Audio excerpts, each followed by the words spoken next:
বিসমিল্লাহিররহমানিররহিম। আজকে আমি পরিসংখ্যানে যেমন হচ্ছে তোমার অনুশীলনী এখানে কিছু প্র্যাকটিস অঙ্ক দেওয়া আছে। যেমন মনে করো তোমার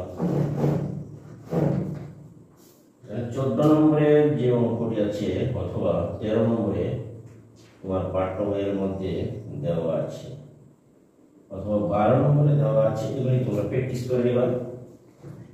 যেমন এখানে 10 নম্বরে দেওয়া আছে অবজেক্টিভ টাইপ প্রশ্ন, তাহলে আমরা এই 12 নম্বরের অঙ্কটি দেখো। উদাহরণ তোমার পাঠ্য বইয়ের 12 নম্বর পরিসংখ্যান বিষয়ে পরিসংখ্যান বা স্ট্যাটিস্টিক্সে তোমার পাঠ্য বই বা অনুশীলনী 17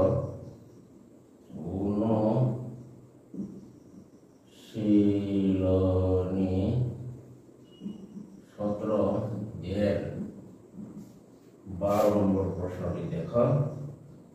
যে 12 নম্বর প্রশ্নে বলা হচ্ছে কোন বিদ্যালয়ের বার্ষিক পরীক্ষার 9ম শ্রেণীর কোন বিদ্যালয়ের দেখো লয়ের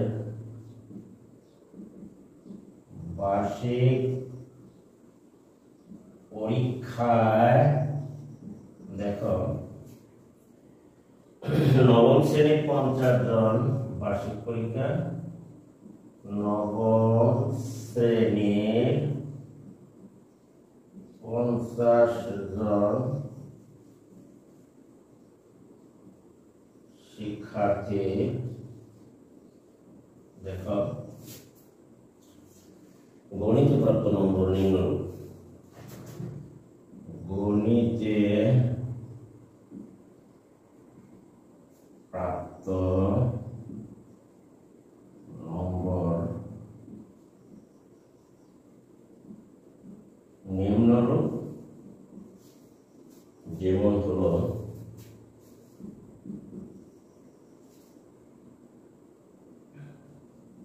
76, 65, 96,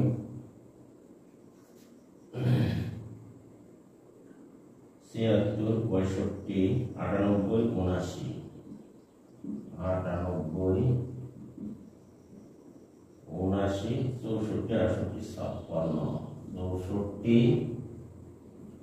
68, 73,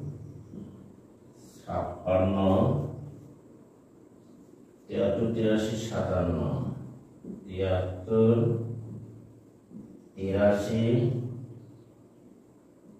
57, 73, 57, 55, 92, 43, 45, 77, 87, 46, 77,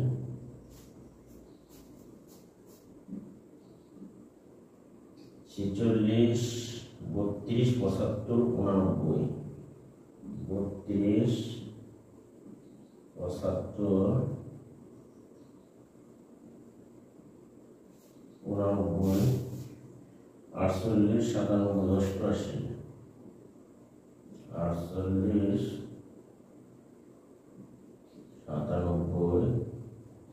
97, 88, 65, 73, 93, 65, 73, 93, 58, 41, 59, 41, 69, 63,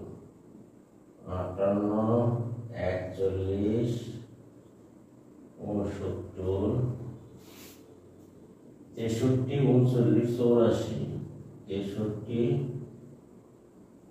84, 56,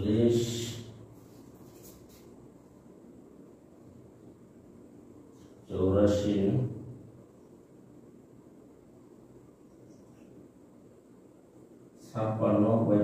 73, 56, 45, 73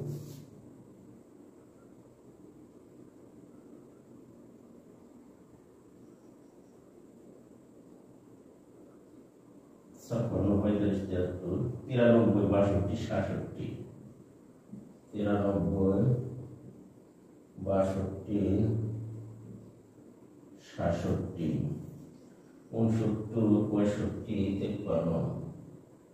92 62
63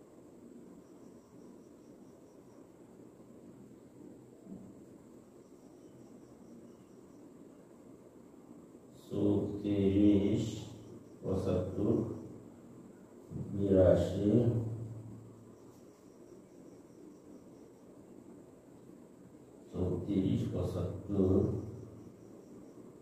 63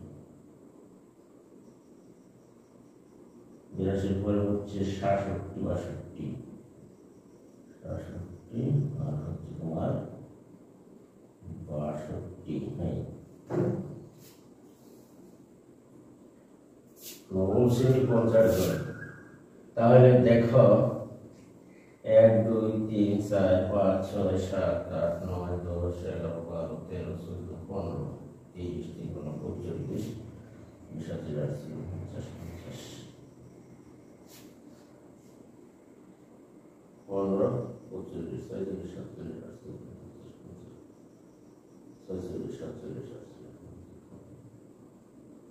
ঠিক আছে। এখন দেখো প্রদত্ত তথ্যটি কিরূপ তথ্য। প্রদত্ত তথ্যটি কিরূপ তথ্য? কোন নিবেশনে একটি শ্রেণীর গণসংখ্যা কি নির্দেশ করে?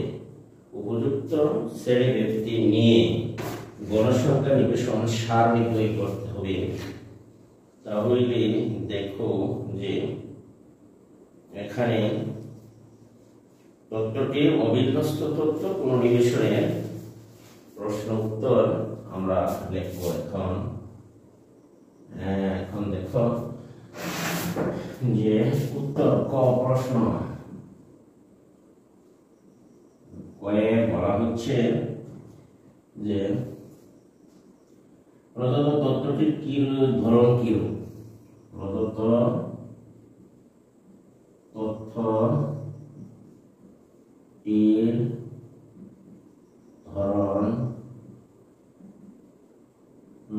কি কিরূপ। এরপরে প্রশ্ন কোন নিবেশনে একটি শ্রেণী গণসংখ্যা কি নির্দেশ করে? কিরূপ কোন নিবেশনে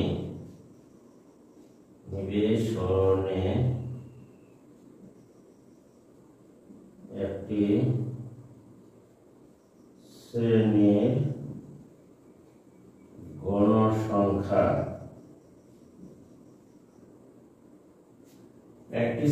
গণসংখ্যা তোমার কি নির্দেশ করে?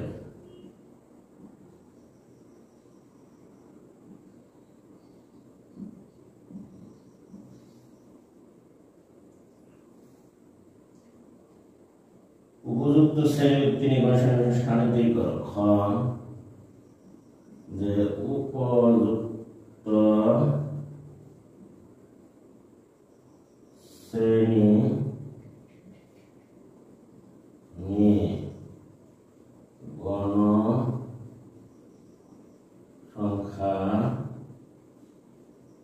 নিবেশন দেখো সারণী তৈরি করো।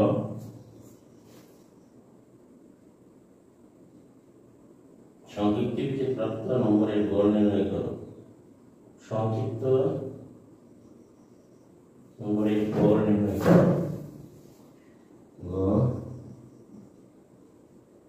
সংক্ষিপ্ত পদ্ধতিতে প্রাপ্ত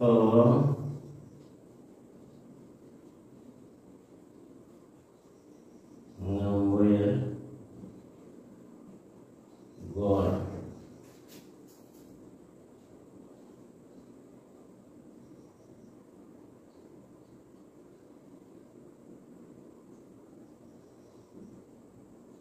নির্ণয় করো।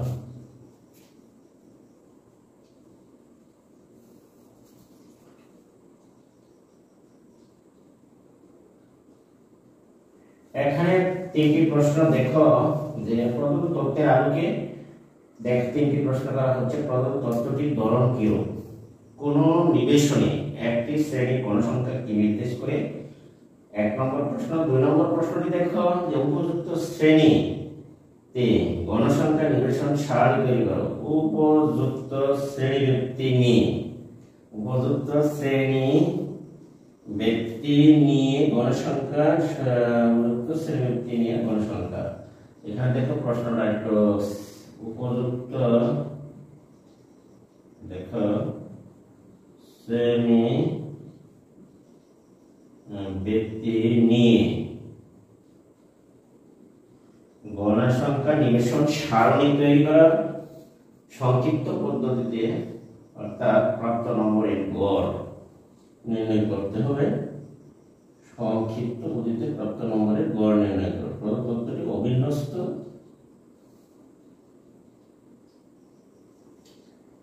তাহলে আজকে আমরা দেখো এইবার প্রশ্নগুলো বুঝলাম এবং 1 নম্বর প্রশ্নটি তথ্যটি প্রশ্ন উত্তর দেই আমরা। এবার দেখো যে আমরা প্রশ্নগুলি মুছে নিতে পারো অথবা হচ্ছে উত্তরগুলি তোমরা খাতায় লিখে নাও। যেমন উত্তরে হচ্ছে যে প্রদত্ত তথ্যটি কিরূপ? আমরা তো জানি অবিন্যস্ত তথ্য। তথ্যটি কিরূপ? তথ্যটির ধরন হচ্ছে অবিন্যস্ত। ধরন কিরূপ? প্রদত্ত দেখো তথ্যের ধরন হলো অবিন্যস্ত। অবিন্যস্ত তথ্য। প্রদত্ত তথ্যটির ধরন হলো অবিন্যস্ত তথ্য। তারপরে অংশ দেখো কোন নিবেশনে একটি শ্রেণীর গণসংখ্যা কি নির্দেশ করে? একটি শ্রেণীর গণসংখ্যা কি নির্দেশ? কোন নিবেশনে একটি শ্রেণীর গণসংখ্যা কি নির্দেশ করে সেটা কিন্তু তোমাকে বলা হচ্ছে। কোন নিবেশনে একটি শ্রেণীর গণসংখ্যা। তাহলে দেখো কোন দ্বিতীয় অংশ প্রশ্নের কোন নিবেশনে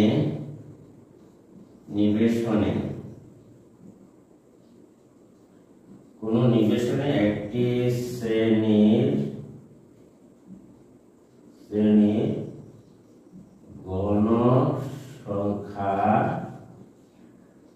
গণসংখ্যা ওই শ্রেণীর উপাত্তের সংখ্যা নির্দেশ করে।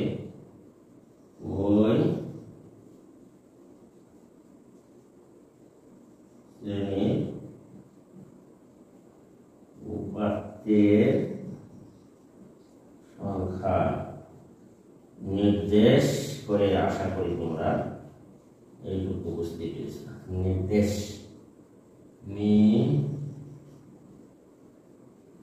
দেশ তাহলে প্রদত্ত তত্ত্বের ধরন সকল অবিন্যস্ত তত্ত্ব কোন নিবেশনে একটি শ্রেণীর গণসংখ্যা ওই শ্রেণীর উপাত্তের সংখ্যা নির্দেশ করে। আশা করি প্রিয় শিক্ষার্থীরা তোমরা 1 নম্বর প্রশ্নটিতে প্রদত্ত তত্ত্বটির ধরনকেও কোন নিবেশনে একটি শ্রেণীর গণসংখ্যাকে নির্দেশ করে, তারপরে উপযুক্ত শ্রেণীর এই গণসংখ্যা নিবেশন সারণী তৈরি করো। আশা করি তোমরা এটুকু বুঝতে পেরেছ। এখন আমরা উপযুক্ত নিবেশন নিয়ে গণসংখ্যা নিবেশন সারণী তৈরি করব, তারপর তোমরা দেখো।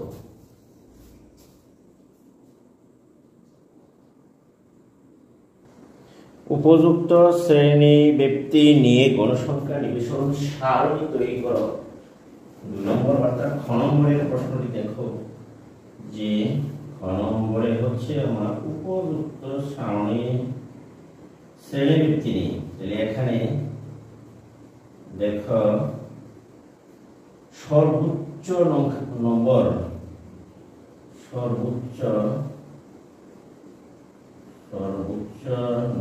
হলো তোমার দেখো আছে 98 হলো সর্বোচ্চ নম্বর এখানে,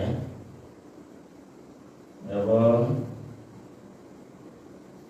সর্বনিম্ন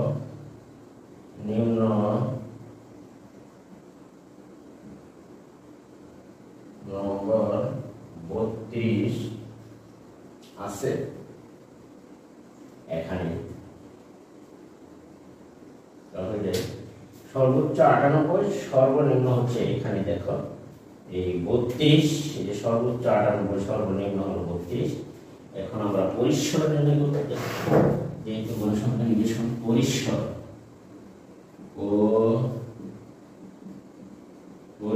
সমান আমরা জানি দেখো সর্বোচ্চ সংখ্যা মাইনাস সর্বনিম্ন সংখ্যা যোগে সর্বোচ্চ সংখ্যা মাইনাস সর্বনিম্ন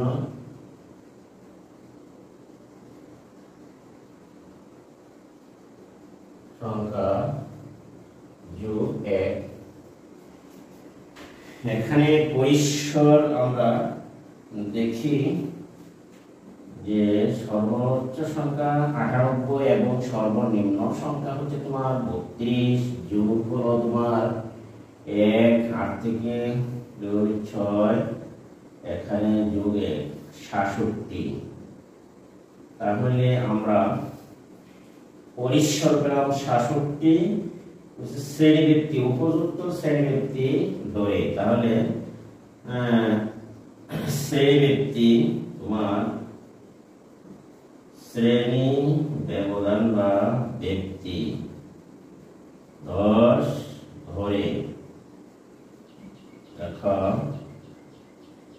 শ্রেণী সংখ্যা আমরা পাই 67 ভাগ 10।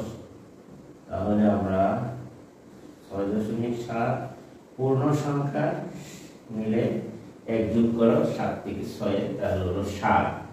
তাহলে শ্রেণীবৃত্তি 10 নিয়ে শ্রেণী সংখ্যা হচ্ছে তোমার 7 পূর্ণ সংখ্যায় প্রকাশ যায়। আশা করি তোমরা এইটুকু বুঝতে পেরেছ। এখন গণসংখ্যা নিবেশন সারণী তৈরি করব। দেখো এখানে সর্বোচ্চ সংখ্যা হচ্ছে তোমার 98 এবং সর্বনিম্ন সংখ্যা হচ্ছে তোমার 32। এখানে আমরা পরিসর যদি নির্ণয় করি সর্বোচ্চ সংখ্যা মাইনাস দেওয়া তোমার সর্বনিম্ন সংখ্যা যোগ 1, তাহলে 67। আমরা শ্রেণীবৃত্তি 10 ধরে শ্রেণী সংখ্যা নির্ণয় করেছি 7। আশা করি তোমরা এটুকু বুঝতে পেরেছ। এখন হচ্ছে তোমার এটুকু আশা করি তোমরা সবাই বুঝেছ। এবার আমরা গণসংখ্যা নিবেশন সারণী তৈরি করব। তাহলে গণসংখ্যা নিবেশন সারণী তৈরি করতে হলে আমার দরকার হচ্ছে তোমার শ্রেণীবৃত্তি। দেখো গণসংখ্যা নিবেশন সারণী গণসংখ্যা নিবেশন বেসর সারণী হলো দেখো শ্রেণী ব্যক্তি,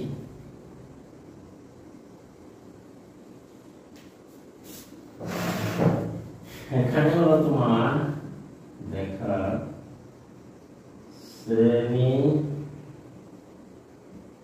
ব্যক্তি গণ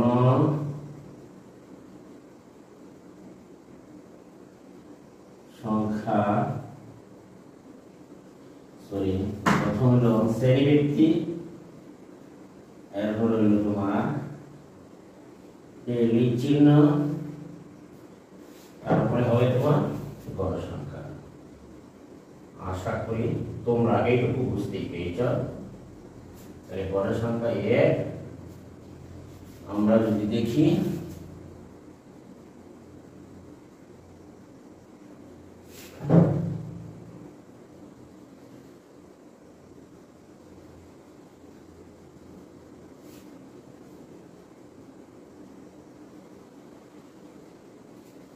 দেখো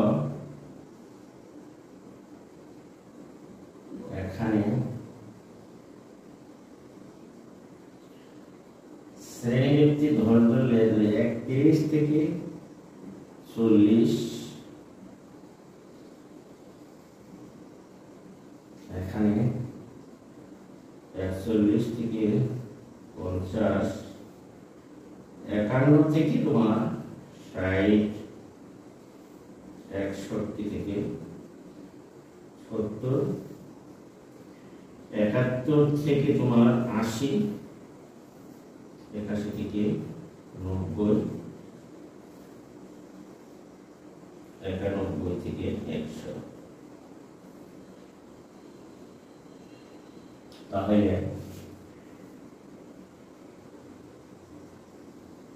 দেখো এখানে আমরা সারণী তৈরি করে নিই। এখানে তোমরা সারণীটি প্রস্তুত করো এবং দেখো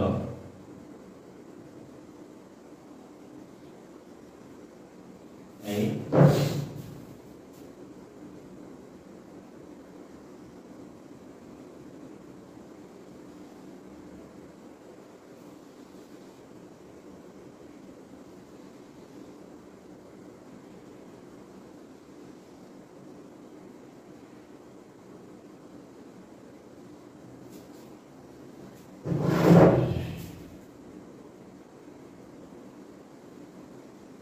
এইখানে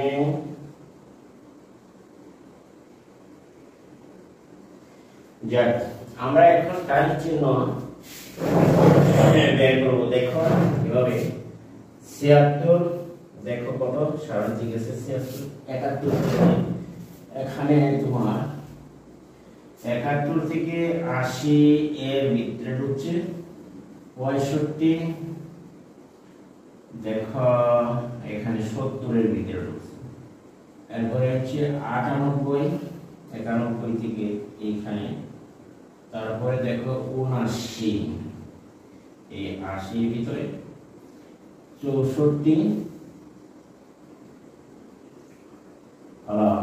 70 এর ভিতরে, এরপরে দেখো 68 এই 70 এর ভিতরে গেছে। দেখো আমরা 56 দেখো এই 60 এর ভিতরে এখানে, তারপরে 46 50 এর ভিতরে, 32 31 থেকে এইখানে, এরপরে হলো 75 80 এর ভিতরে ঢুকছে, এরপরে হচ্ছে তোমার 89 এখানে 90 এর ভিতরে, 48 দেখো 50 এর ভিতরে, 97 91 থেকে এইখানে, 84 90 এর ভিতরে, 56 60 এর ভিতরে, 45 দেখো এখানে 50 এর ভিতরে, 73 80 এর ভিতরে ঢুকছে, এরপরে দেখো 34 40 এর ভিতরে, 75, 80, তাহলে দেখো এখানে আমরা লিখতে পারছি এখানে আবার 82 আছে, তাহলে 82 90 ভিতরে 67 এই 70 এর মধ্যে 62 এখানে, তাহলে আমরা এখানে একটি 8 চিহ্ন দিতে পারি। এখন দেখো 73 93 91 থেকে এইখানে ঢুকছে, তারপরে মনে করো 73 আবার ঢুকছে তোমার এই 80 ভিতরে, আবার 83 সেটা কিন্তু 81 থেকে এইখানে 57 60 এর ভিতরে, দেখো 55 60 এর ভিতরে, দেখো 92 সেটা কিন্তু 90 থেকে এইখানে ঢুকছে, তারপরে দেখো 45 সেটা কিন্তু 41 থেকে এই 50 এর ভিতরে ঢুকছে, 41 আবার 77 80 ভিতরে,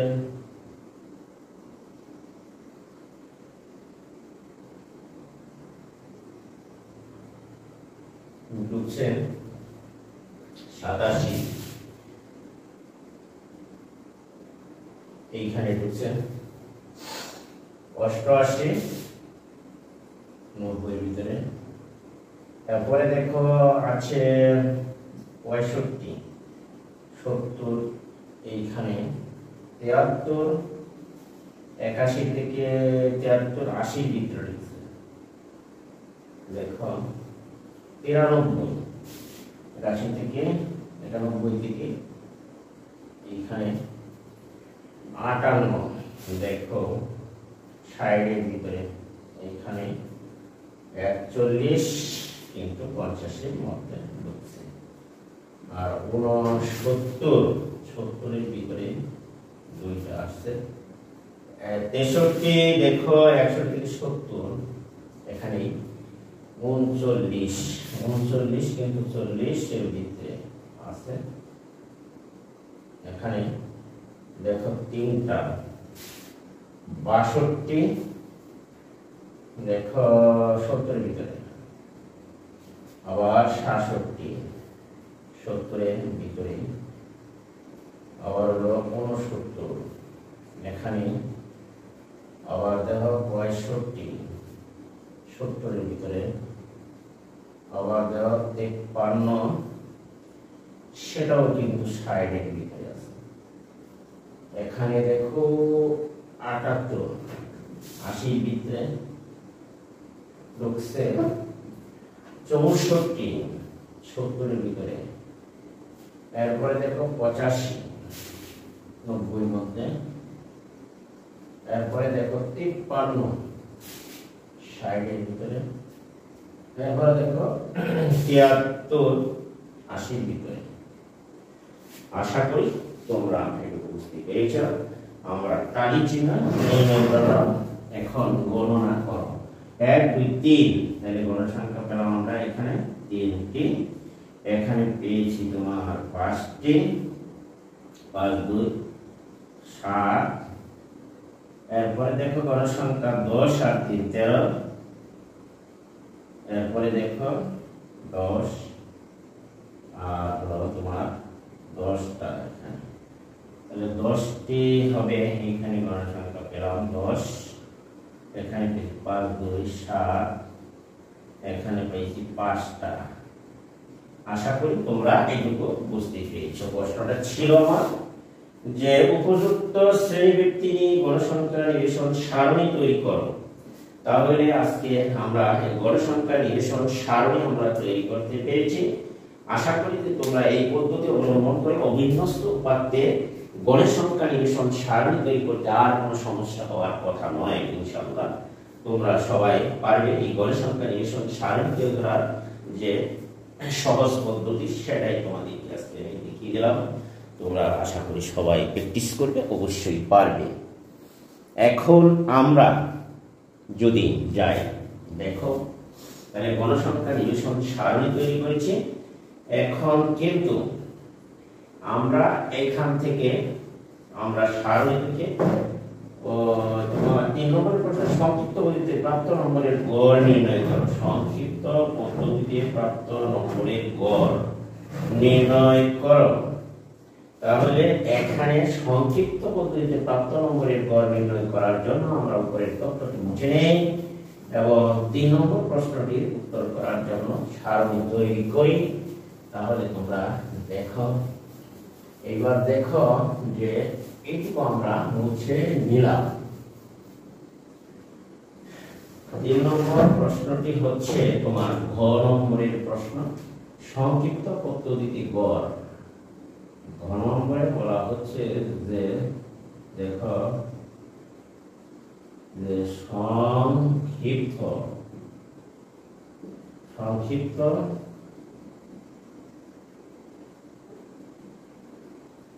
পদ্ধতিতে গড় নির্ণয়। দেখো এখানে সংক্ষিপ্ত পদ্ধতিতে গড় নির্ণয় বলে আমরা ক্ষয়ের সারণী থেকে আমরা দেখতে পাই, যেমন শ্রেণী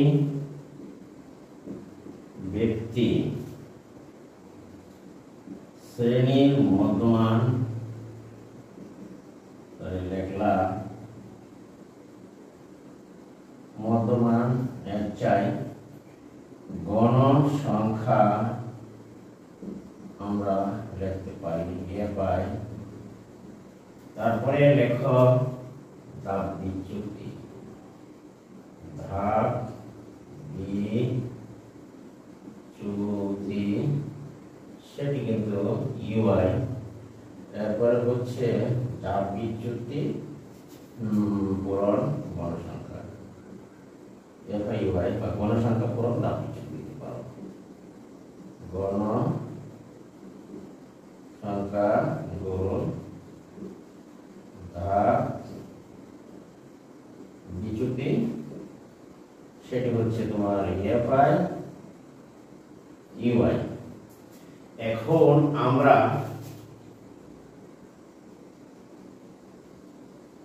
দেখো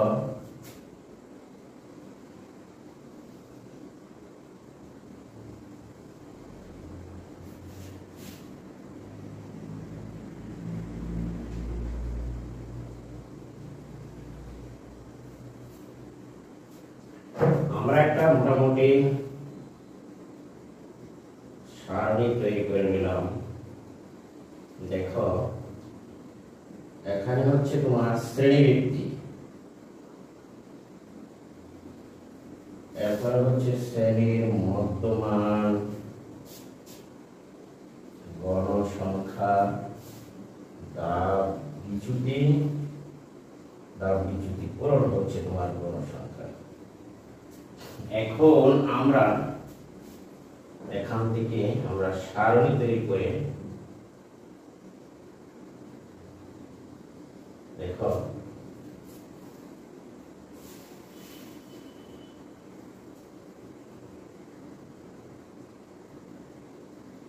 এই 41 থেকে 50,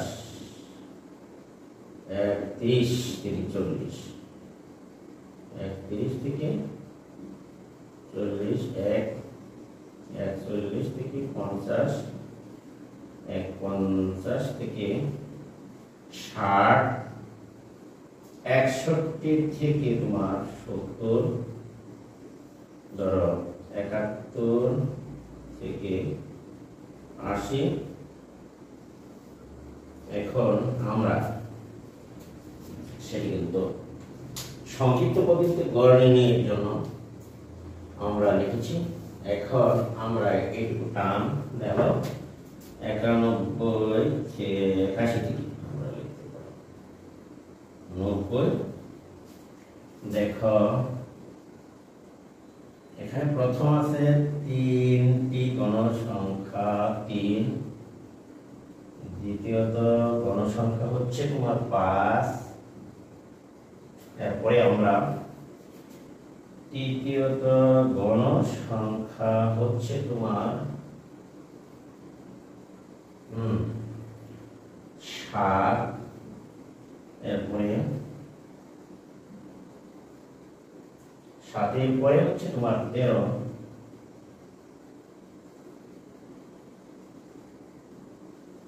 দেখো 13-এর পরে 10 হচ্ছে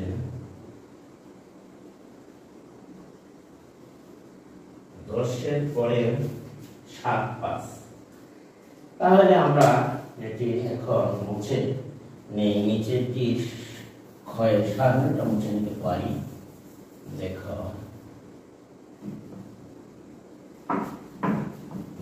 ক্ষয়ের সারণী আমরা মুছে নেই। এখন আমরা 7, 5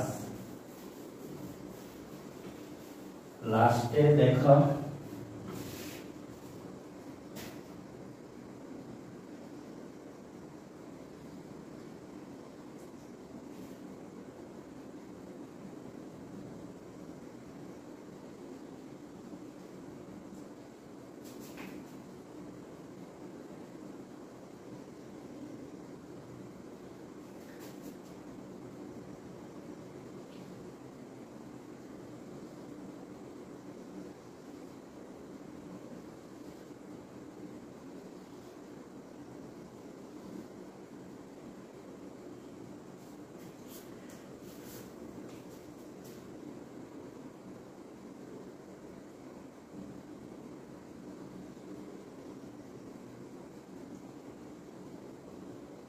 দেখো এখানে আমরা 91 থেকে 100 পর্যন্ত সংখ্যাগুলো লিখে নিলাম।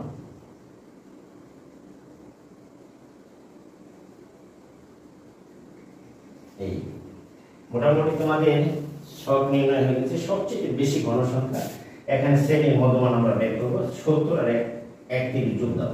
70 31 যোগ করলে হচ্ছে তোমার 71-এর অর্ধেক হচ্ছে 2 দ্বারা ভাগ করো, তাহলে 71-এর অর্ধেক হচ্ছে 35.5 70, আর 45.5 55.5 65.5 75.5 10 করে বাড়িয়ে দাও।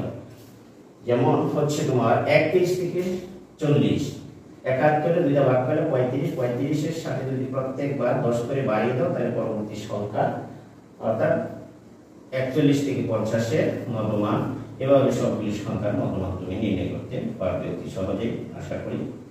এখন 85.5 90 85 95.5 আশা করি তোমরা এইটুকু বুঝতে পেরেছো। এখন সর্বোচ্চ সংখ্যা হচ্ছে এখানে 13। এইখানে আমরা যদি 0 দিই তাহলে উপরে 1 -2 -3 দাব বিচ্যুতি আমরা অতি সহজে নির্ণয় করতে পারলাম। নিচেগুলি পজিটিভ 1 2 3। এখন আমরা সংখ্যা সাজাতে পেরেছি। এখন গুণ 3 3 কে হচ্ছে 9 -9 5 দুগুণে -10 আর 7 কে -7 13 0 10 কে 10, তারপরে হচ্ছে তোমার 7 দ্বিগুণে 14, এরপরে হচ্ছে 3 5 15। আশা করি প্রিয় শিক্ষার্থীরা তোমরা এটি বুঝতে পেরেছো। এখন আমরা যদি যোগ করি তাহলে দেখো যে নিচে আছে তোমার এই 0 থেকে 10 14 24 আর 15 24, এখানে যদি তুমি যোগ করো 24 আর হলো তোমার 15, তাহলে আমরা লিখতে পারি 24 15 যোগ করলে হয় 9 3 39, আর মাইনাস হচ্ছে 19 10 9 19 আর 7 26 26, তাহলে আমার থাকছে অবশিষ্ট 3 আর 1 13। আশা করি তোমরা সেটি বুঝতে পেরেছো। আমরা এখানে সামেশন fi দেখো i ui পেলাম মোট 13, পজিটিভ 13 আমরা পেয়েছি। দেখো এখানে বিগ করে আমরা পজিটিভ 13 পেয়েছি। FIUI এর মান সেটা কিন্তু তোমরা বুঝতেই পেরেছ। এখন আমরা এই গণসংখ্যাগুলি যোগ করলে এখানে দাঁড়ায় 50। সেটা n এর মান আমরা পেয়ে গেলাম, এখান থেকে 50 আমরা পেয়েছি। তাহলে সংক্ষিপ্ত পদ্ধতিতে গড় আমরা নির্ণয় করতে পারবো। আর এখানে আনুমানিক গড় হচ্ছে যে শ্রেণীতে দিন দেওয়া হচ্ছে সেটি হচ্ছে এই আনুমানিক গড়।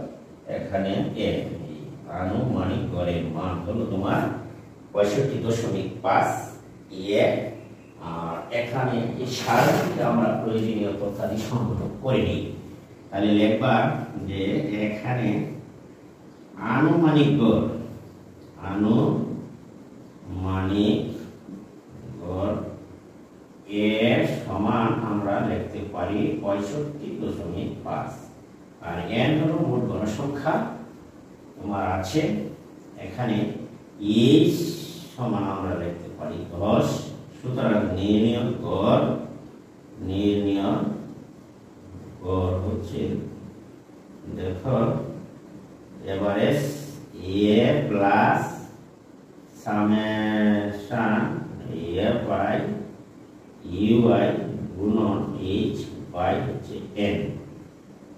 65.5 যোগ n এর মান 50 আর হচ্ছে তোমার FIUI এর মান হলো তোমার 13 গুণ 10। তাহলে দেখো 65.5 প্লাস গুণ বাই 130, 30 কে 50 দ্বারা ভাগ দাও, 0 2 দশমিক সামথিং আসবে 6। এখানে 65.5 ভাগ দিলে 2.6, 66.68 হবে। দেখো এখানে আমরা পাই 68 কত 1 হবে 68.1। আশা করি তোমরা বুঝতে পেরেছ, প্রায় এত আশা করি তোমরা সবাই বুঝতে পেরেছ। আজকের মতো আমি এখান থেকে বিদায় নেব। তার আগে যদি কেউ শিক্ষার্থীরা আমার ভিডিওটি তোমাদের কাছে ভালো লাগে তাহলে অবশ্যই আমার চ্যানেলটিকে সাবস্ক্রাইব করবে এবং পাশে থাকা বেল আইকনটি বাজিয়ে দিবা। ভিডিওটি বন্ধু-বান্ধবদের কাছে শেয়ার করে দিবা এবং একটি কমন একটি লাইক করে দিবা। আর এরকম প্রয়োজনীয় ভিডিও আমি তোমাদেরকে নিয়মিত দিব ইনশাআল্লাহ। আজকে আমি এখান থেকে বিদায় নিলাম। খোদা হাফেজ। ভালো থাকো।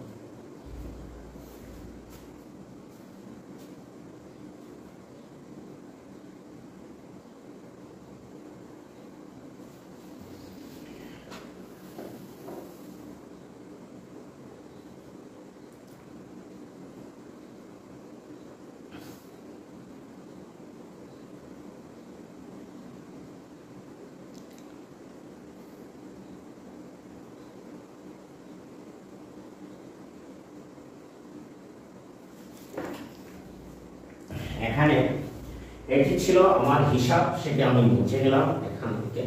তোমরা হিসাবকে দেখে নেওয়ার জন্য আমি সেটি করছিলাম। আজকে মতন বিদায়। তোমরা সবাই নিয়মিতভাবে নবম দশম শ্রেণীতে যারা আছো নতুন সিলেবাসের আওতায়ভুক্ত নিয়মিত প্র্যাকটিস করবা, ইনশাআল্লাহ দেখবা ফলাফল ভালো হবে।